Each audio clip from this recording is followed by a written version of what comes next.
Here's the latest audio research news from the transmitter. Securing the Academic Pipeline Amid Uncertain U.S. Funding Climate by Lucina Q. Udin. To say that the current funding climate in academia is uncertain would be an understatement.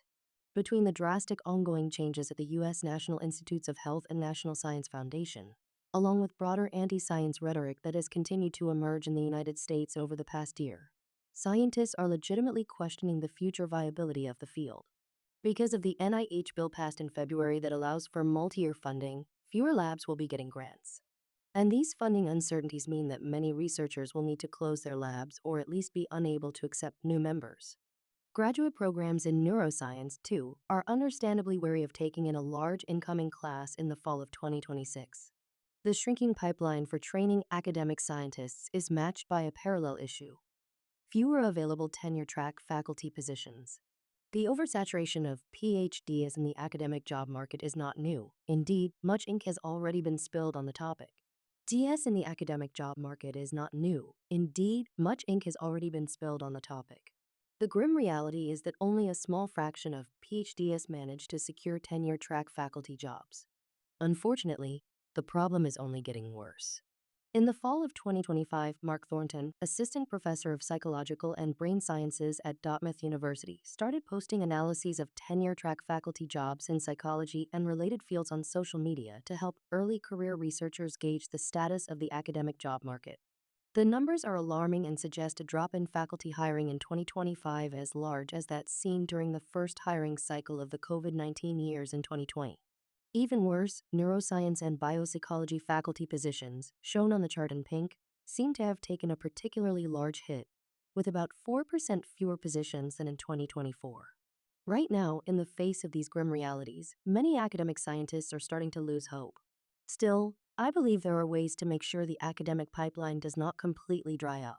We must think creatively to keep early career scientists afloat while we collectively weather this storm.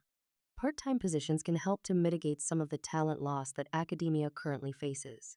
For example, in my group, in addition to full-time graduate students and postdoctoral fellows, we have several part-time roles filled by former PhD students who have established careers across different industry sectors but still wish to play an active role in academia.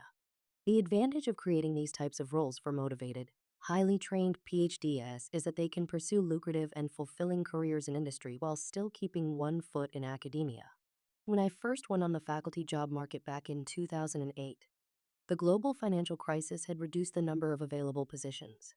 I was able to wait it out by prolonging my postdoctoral appointment and applying for faculty positions a few years later. That strategy may no longer be tenable, given the cuts in funding to support postdoctoral fellows. Several of my own former trainees who have successful careers in industry still dabble in academia through their part-time roles in my lab. One of my former PhD students provides statistics consulting for current graduate students on an as-needed basis and conducts high-level analyses of neuroimaging data for us from time to time, continuing to co-author manuscripts. A former lab manager who has since completed a PhD and postdoctoral work now spends 50% effort as a project scientist, assisting us with data collection and helping graduate students with data analysis and manuscript preparation. Another statistics consultant in our group, who is a data science manager at a major consulting firm, publishes first author papers every year in his spare time. All of these scientists would be strong candidates for faculty positions were they to decide to return to academia in the future. Many labs have faced difficult staffing decisions during this austere funding climate. Some, including mine, have increased the use of shared positions across multiple research groups. For example, we have a project coordinator who spends half of her time in our lab and half in another doing the same type of participant recruitment work for both studies. Postdoc splits are also common between research groups that no longer have the resources to support one entire position. If we want to ensure that academia does not lose all of its young talent during this period of funding scarcity, we must continue to come up with creative and flexible paths for early career researchers to stay involved with the field. We will get through this by patching the pipeline together. This audio was created using artificial intelligence. Stay up to date with the latest neuroscience news and perspectives at thetransmitter.org. Follow audio research news on Spotify, YouTube, or wherever you get your podcasts.